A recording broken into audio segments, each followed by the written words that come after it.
Now the taping system is at the original position. When we change the tape, need to move to the other side.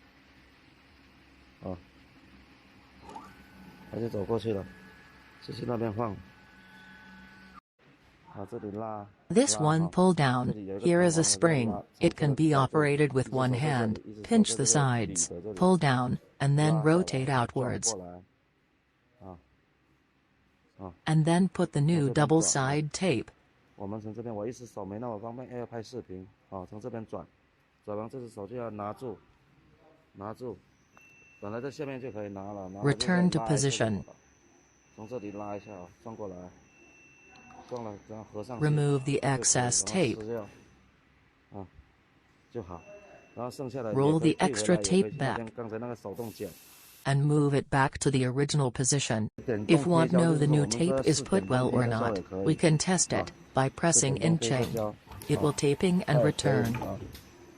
It's work well now. Don't forget to press this. The scissor will cut the tape.